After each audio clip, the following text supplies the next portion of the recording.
and Dad both died during the war, while I was scanning the horizon for Japanese submarines that never came. And when I got home, I felt like I was AWOL, absent without leave from life, my own included.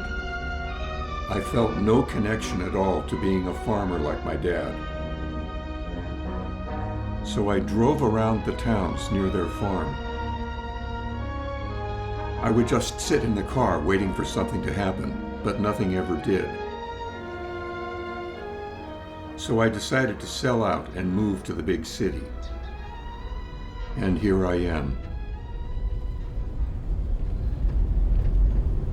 You don't need to know my name.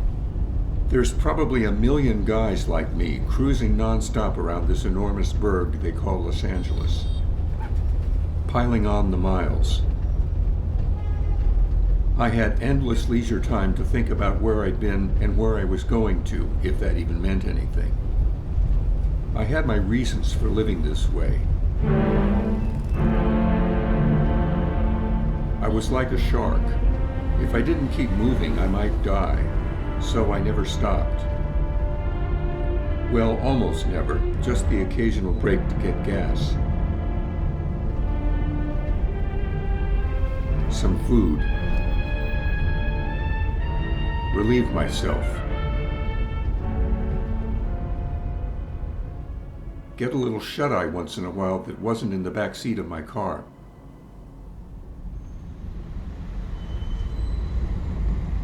And sometimes I imagined I really was in the back seat, being driven around like I was in a taxi or a limousine or something.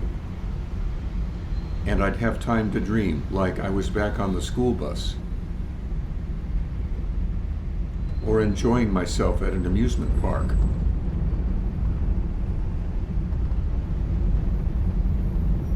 But it wasn't all good behind the wheel. Sometimes if I got too tired, I'd get white line fever. Sometimes I needed a woman. All I could fall back on was old movies running in my head.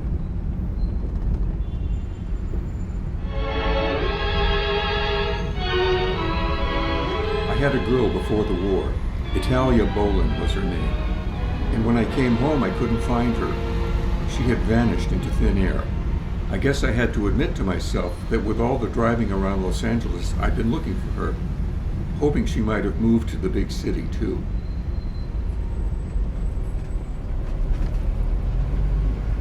And so the months rolled along.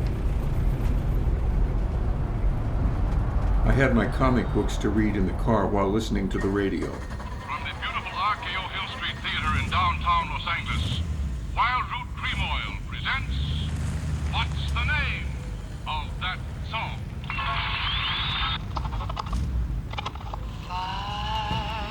And occasionally I went to a movie.